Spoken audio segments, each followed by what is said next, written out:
Sejam todos muito bem-vindos ao canal. Meu nome é Járlio Dantas, sou licenciado em Filosofia e professor de Filosofia.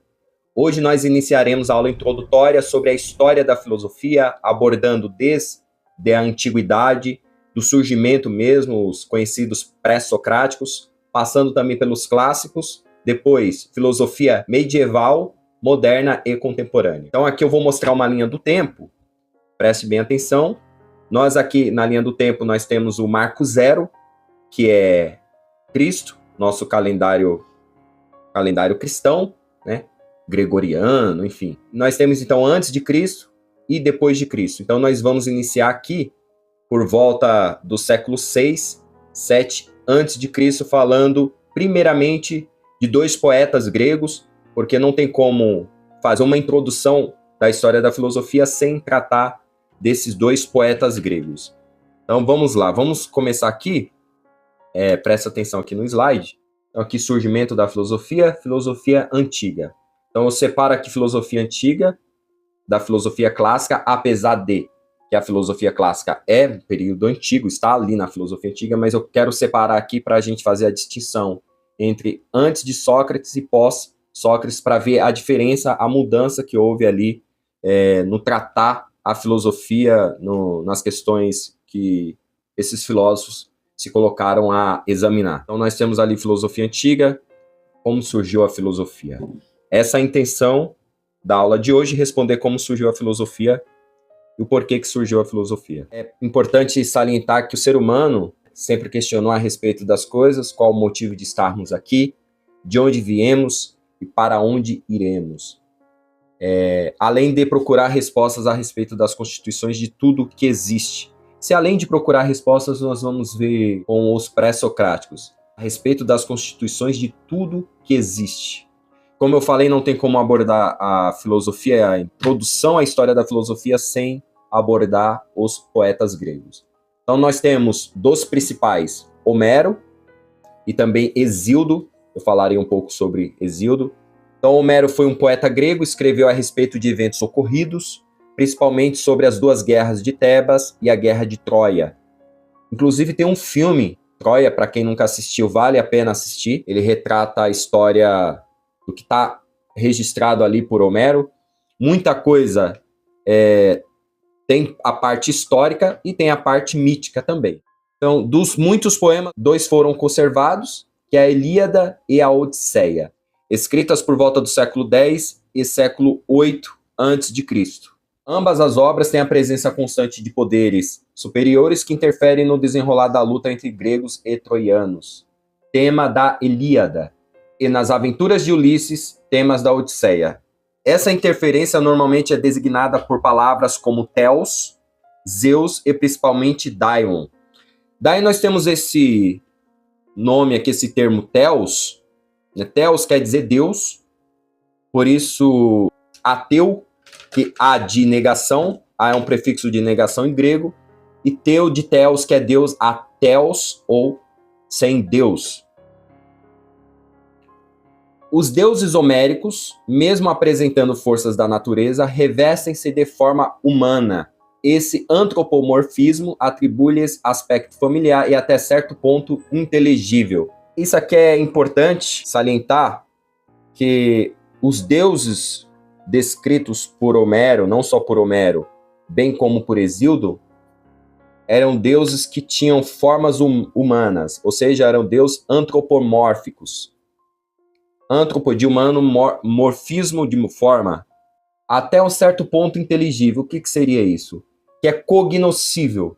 Os deuses homéricos, os deuses de Hesíodo, são deuses cognoscíveis, são deuses que pode inteligir a respeito, pensar a respeito. Assim sendo, as epopeias homéricas humanizam os deuses, afastando-os do temor da morte e exaltam a vida presente.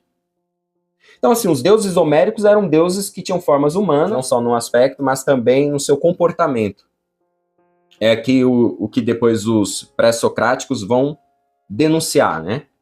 Hesíodo. Segundo o historiador Werner Jäger, é com Hesíodo e sua obra Teogonia que se tem a origem dos deuses, tomando como ponto de partida velhos mitos, e ele traça de forma sistemática a genealogia das divindades. De forma sistemática, significa dizer ponto a ponto, como uma genealogia mesmo das divindades. Quem nunca fez aquela genealogia na escola, que a gente traça lá pai e mãe, depois os avós paternos, os avós maternos, e assim sucessivamente, cria toda aquela árvore, né, genealógica. Então é isso que Hesíodo faz se tratando dos deuses. Então aqui é um texto breve aqui que eu peguei de Hesíodo, da obra Teogonia, que diz o seguinte: Hesíodo mostra que primeiro teve origem o caos, abismo sem fundo, e em seguida a terra e o amor Eros, criador de toda a vida. De caos sairá a sombra, sob a forma de um par, érebo e noite. Da sombra sai, por sua vez, a luz sob forma de outro par, éter e luz do dia, ambos filhos da noite. Terra dará nascimento ao céu, depois às montanhas e ao mar. Segue-se a apresentação dos filhos da luz, dos filhos da sombra e da descendência da terra, até o momento do nascimento de Zeus, que triunfará sobre seu pai, Cronos. Começará então a era dos Olímpicos. Muitos pensam que Zeus é o primeiro deus grego, né? Quem não estuda a mitologia grega, mas na realidade, pelo texto aqui a gente pode perceber que Zeus ele é bem posterior, né? Começa tudo ali com caos, o abismo sem fundo. Esse caos aqui está se referindo a uma divindade, tá? Tem origem o caos, abismo sem fundo, e em seguida a terra e o amor. Tudo aqui para os gregos aqui, né, nessa época eram divindades. Agora esse ponto aqui precisa ser enfatizado. Homero e Hesíodo, apesar das explicações fantasiosas, ambos postulavam, mesmo que de forma implícita, que tudo tem uma origem. Assim era a mitologia grega. Então os mitos gregos, eles eram usados para um modo de explicação da origem de tudo, da origem do universo, da origem da terra, da origem dos homens. Primeiro vieram todos esses deuses e a partir deles a criação humana. Então eles postulam aqui, mesmo que de forma implícita, que tudo tem uma origem. Então, a explicação a respeito do universo, a respeito do mundo, a respeito dos seres humanos, era uma explicação mitológica. O que quer dizer mito? Mito é uma narração. Então era assim que eles viam o mundo, essa era a cosmovisão dos gregos nesse período aqui, no século 7, século 8, antes de Cristo. Certo, mas qual é a relação disso com a filosofia, né? Foi precisamente na Grécia do século 6 a.C. que surge uma nova mentalidade, passando a substituir as antigas construções mitológicas pela aventura intelectual e expressa através de investigações científicas e especulações filosóficas. Os filósofos, que posteriormente foram conhecidos como pré-socráticos, e logo vocês irão entender o porquê de ser pré-socráticos, tá? Claro que pré porque veio antes, mas não é só por isso que esses filósofos foram denominados pré-socráticos. Eles começaram a questionar e buscar explicações acerca do universo, acerca do mundo, acerca dos seres humanos, que não fossem essas explicações mitológicas, que não fossem essas explicações fantasiosas. Daí então eles começaram a investigar cientificamente, sobretudo, a natureza, e começaram a fazer especulações filosóficas, começaram a postular acerca do que eles foram descobrindo, tá? Eu trouxe aqui, vou falar de forma breve sobre dois filósofos pré-socráticos, um que é o primeiro, o conhecido Tales de Mileto, tá? Como que este processo se deu? Vamos lá. A partir do momento que se deixa de acreditar nas explicações fundadas no saber do senso comum e procura outras razões para justificar a convicção no que se vê, tem e sente, é que começa o processo de filosofar. Então daqui já começamos a entender o que é o processo de filosofar, o que é a filosofia propriamente dita.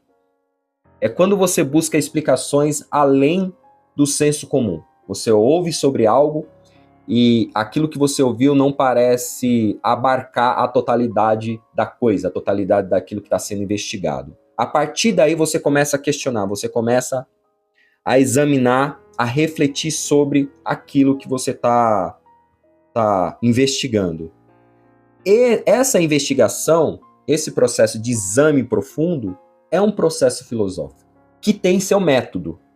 é importante salientar que a filosofia tem os seus próprios métodos. Assim como a ciência posteriormente vai surgir da filosofia, o método científico, isso nós veremos lá na frente, surge da filosofia, do processo filosófico. Afinal de contas, sem o processo filosófico, sem um exame profundo das coisas, não há nenhuma ciência. E é por isso que a filosofia é considerada a mãe de todas as ciências. Foi precisamente o que os primeiros filósofos, conhecidos como pré-socráticos, fizeram. Ou seja, eles não mais aceitando as explicações fantasiosas de Homero e Hesíodo acerca da existência humana, acerca do universo, acerca do mundo, eles começaram a questionar e examinar este próprio mundo, ou seja, a própria natureza. E vamos ver o que foi descoberto a partir de então. Aqui eu tenho uns nomes, eu trouxe os nomes aqui de alguns dos pré-socráticos. Então tem ele aí, primeiro, o Tales de Mileto, que é considerado o primeiro filósofo. Tem Anaximandro, Anaximenes, Pitágoras, quem nunca ouviu falar de Pitágoras, o matemático, Parmênides, Heráclito, Empédocles, Anaxágoras, Demócrito e Xenófanes. Todos esses sujeitos aqui foram fundamentais para o desenvolvimento, começa ali o berço. Na realidade, se fala muito da ciência moderna a partir do século XV, mas a ciência propriamente dita começa com esses sujeitos aqui. E a gente está falando então do quê? Do terceiro, quarto século antes de Cristo. Começa com esses sujeitos, os pré-socráticos. Demócrito, por exemplo, que foi o que primeiro postulou a respeito do átomo. Até hoje é usado o termo átomo. Começa com Demócrito. Tá? Então vamos lá. Os pré-socráticos foram considerados filósofos naturalistas, pois através das observações da própria natureza começaram a dar explicações racionais. Daí que tem a distinção do que é mito e do logos. Logos, então, entende-se por uma questão racional, da razão, o uso da razão, não mais o uso da imaginação. A mente humana, ela tem inúmeras faculdades, tá? A imaginação, a racionalidade, a lembrança. Então, são todas faculdades mentais, capacidades da mente. Uma delas é a razão, o uso racional das coisas. Então, esses pré-socráticos foram considerados filósofos da natureza porque eles começaram a investigar a própria natureza, de modo racional. Aqui eu enfatizo que é importante salientar que o termo pré-socrático diz respeito a dois aspectos. Lembra que eu havia dito que os pré-socráticos têm um motivo deste nome, pré-socrático? Por vir antes de Sócrates, esse é o mais comum, mais óbvio, como o nome sugere, e por tratar da cosmologia, tendo em vista os 5 princípios: a gênese da natureza, a causalidade, princípio originário, arqué, universo, cosmo, e o discurso, logos, ou a razão também. Logos também quer dizer razão. Por tratar da cosmologia, mais à frente, nós veremos que, por que pré-socráticos? Porque por vir antes de Sócrates e por tratar da cosmologia. O que é cosmologia? Origem do cosmos, a origem do mundo, a origem da ordem, tendo em vista esses 5 princípios aqui mencionados. Mais à frente nós veremos que Sócrates, ele é um filósofo não propriamente da cosmologia. Não que Sócrates, pelas palavras de Platão, ele não trate da cosmologia, mas não é esse o ponto principal que Sócrates vai tratar. Por esse motivo, esses filósofos pré-socráticos ganharam essa terminologia, pré-socráticos. Então não é só porque vieram antes de Sócrates, mas sobretudo porque trataram da cosmologia, tá? Ou seja, da origem do mundo, do cosmo, da ordem, melhor dizendo, e do universo.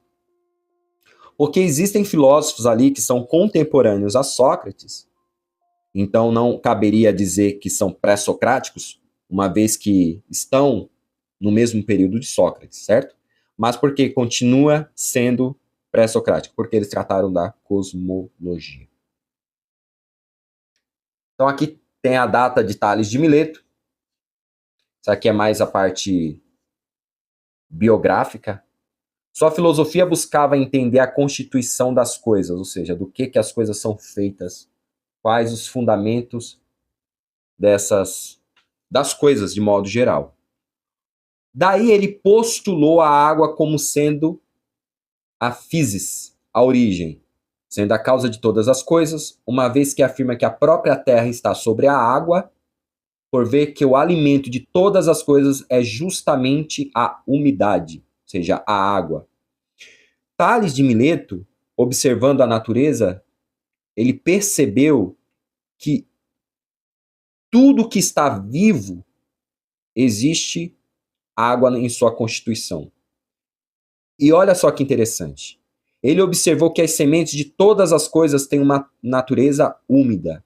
As coisas mortas ressecam-se. Ou seja, tudo que morre, ele percebeu que seca. Portanto, ele chegou à conclusão de que tudo depende da água para viver. Tudo depende da água. E se tudo depende da água, ele postula o seguinte: ora, aquilo de que todas as coisas vêm é, para todos, o seu princípio. Então, Tales de Mileto, ele postula aí a água como sendo a physis, ou seja, a gene de tudo que veio a existir. Ele postula que a água é a origem de todas as coisas. A gente está falando aqui do século VI e do século V, VI antes de Cristo. Claro que hoje existem explicações muito mais fundamentadas, mas a gente está falando de 2.600 anos atrás. Olha o que o sujeito, através de um exame da natureza, através da racionalidade, conseguiu identificar. Eu peguei aqui, como eu falei, também Xenófanes, porque eu quero apresentar uma característica aqui interessante de Xenófanes. Então, aqui é o nascimento de Xenófanes, 570, 528 a.C. Sua filosofia está embasada na crítica ao antropomorfismo, segundo Homero e Hesíodo. Então, Xenófanes ele vai se debruçar sobre essa questão antropomórfica dos deuses homéricos e dos deuses de Hesíodo. Que ele diz assim, olha que interessante, abre aspas, se tivessem os bois, os cavalos e os leões mãos, e pudesse com elas pintar e produzir obras, os cavalos pintariam figuras de deuses semelhantes a cavalos e os bois semelhantes a bois. Cada espécie animal reproduzindo sua própria forma. Olha só o tapa na cara que Xenófanes dá na cara de Hesíodo e de Homero. Ora, esses deuses aí que vocês descrevem aí nessas obras são deuses que têm características humanas, porque quem está colocando essas informações é um ser humano. De modo que, se tivesse os bois, os cavalos, os leões mãos, e pudesse com elas pintar e produzir obras, os cavalos pintariam figuras de deuses semelhantes a cavalos e os bois semelhantes a bois. E os animais pintariam seus próprios deuses. Em outras palavras, esses deuses aí que vocês descrevem não faz o menor sentido. E isso é fruto única e exclusivamente da imaginação. Porque a imaginação humana ela é muito fértil, né, gente? Diferente da racionalidade. A racionalidade, ela não presume, ela tenta investigar, fazer uma análise da própria coisa. Foi o que os pré-socráticos fizeram. Agora, o mais interessante é que esse modo de pensar dele conduziu ele ao monoteísmo. Porque as religiões antigas, todas elas, do que se entende, todas elas, a gente pensa na Grécia Antiga, no Egito Antigo, os nórdicos, eram religiões politeístas, ou seja, pensamento de Xenófanes conduziu ele ao monoteísmo. Isso aqui é muito interessante. Pensa em um sujeito que está dentro de um contexto politeísta e ele, pelo modo filosófico de pensar, de examinar, ele verifica e vê que isso não faz sentido. Vamos ver aqui o que ele diz. Olha só. Um único Deus, o maior entre os deuses e homens, nem na figura, nem no pensamento semelhante aos mortais. Todo o inteiro vê, todo o inteiro entende, todo o inteiro ouve. Permanece sempre imóvel no mesmo lugar, e não lhe convém ir de um lugar para outro. Isso que Xenófanes postulou aqui, isso vai ser usado posteriormente, por exemplo, por Aristóteles. Não só o que Xenófanes postulou. Aristóteles ele é um grande estudioso dos pré-socráticos. Então a filosofia dele, aí quando começa a ficar interessante, que eu falei no vídeo anterior sobre você ter o seu próprio pensamento, você desenvolver sua própria opinião, você fazer uma síntese daquilo que já existe, e você só pode fazer uma síntese quando você tem 2 ou mais pontos de vista diferentes, foi o que Aristóteles fez. Aristóteles, como um grande estudioso dos pré-socráticos, ele desenvolve ali inúmeros pensamentos, inúmeras ideias, muito mais elaboradas, a gente vai ver posteriormente, do que os pré-socráticos, mas ele não tira todas as ideias dele do nada. Ele estuda não só os pré-socráticos, como o próprio mestre dele, Platão, e vai desenvolver a sua filosofia a partir dessa síntese de um monte de coisas que ele estudou, que ele verificou. Então, basicamente, quando a gente fala de filosofia antiga e do surgimento da filosofia, a gente, sobretudo, como apontei aqui, tem que entender que havia, para a explicação do universo, do cosmos, da humanidade, de toda a existência, explicações baseadas na imaginação, que a gente chama de explicações mitológicas. E esses filósofos, conhecidos como pré-socráticos, não aceitando mais essas explicações fantasiosas de Homero e Hesíodo, começaram a investigar a própria natureza e daí começaram a extrair inúmeras coisas, inúmeros conhecimentos começou a surgir daí. Como eu falei, esses sujeitos foram, sem sombra de dúvidas, não só os primeiros filósofos, como também os primeiros cientistas. É importante também salientar que os pré-socráticos, eles não abandonaram de vez o mito. Por quê? Porque o mito, o discurso mitológico, ele é importante quando você não tem uma explicação de uma certa coisa, você tenta explicar isso de forma alegórica ou mitológica. Então, os pré-socráticos, eles também lançam mão do discurso, da narrativa, do mito, mas não como Homero e Hesíodo, que era puro mito. Eles, então, começam a misturar a questão racional, né, a razão, o logos, com a parte mitológica, porque eles não abandonaram de vez o mito. O próprio Platão, posteriormente, ele também, a cosmologia platônica, que nós veremos mais adiante, ele não abandona o mito, 100%, porque muita coisa ali, ele parte de um pressuposto da imaginação, mas que tem características da razão. É importante salientar isso, que o mito ele não foi abandonado 100%. Passa-se do mito para o logos. Por quê? Porque os seres humanos ali, eles começam a usar a razão e não só a imaginação. Daí tem-se o logos. Mas eles não abandonam 100% o mito. Até hoje, na realidade, se a gente for observar, tem muitas coisas que não são investigáveis, mas nós acreditamos. Por quê? Porque é uma explicação racional. Mas não tem uma prova contundente daquilo, mas nós confiamos naquilo, porque faz sentido. Então foram isso que os pré-socráticos começaram a fazer. Eles começaram a demonstrar, apresentar, baseado no exame da própria natureza, fatos, evidências, mas também misturada com a explicação mítica, porque eles não tinham explicação para todas as coisas.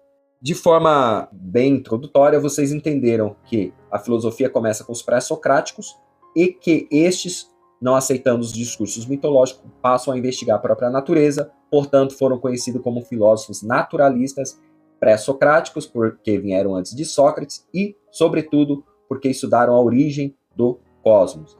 Aí temos, por exemplo, Heráclito, que vai postular que o fogo é a origem de tudo, que tudo se consome pelo fogo. Você tem Parmênides, que vai falar sobre que nada muda, e Heráclito vai contrapor essa ideia dizendo que tudo muda. Inclusive tem aquela frase conhecida de Heráclito, que quando você entra pela segunda vez em um rio, nem você e nem o rio são mais os mesmos, que aquelas águas que estão ali não são mais as mesmas de ontem, vieram de outro lugar, ou seja, não para. E nem você mais é o mesmo, porque o ser humano está em constante mudança, é um ser mutável. Então, basicamente, começa aí com os pré-socráticos. Na próxima aula, nós falaremos sobre a filosofia clássica. Aí eu abordarei Sócrates, Platão e Aristóteles. E vocês vão entender que Sócrates, propriamente, não trata da questão cosmológica, mas ele vai se ater à questão da polis, da cidade, e de como essas pessoas devem ou deveriam viver em sociedade, tratando da questão da ética, do comportamento humano. Nós veremos isso na próxima aula. Eu espero que você tenha gostado aqui, e se você gostou, deixe o seu like, compartilhe este conteúdo para que mais pessoas cheguem a este conhecimento, e até a próxima.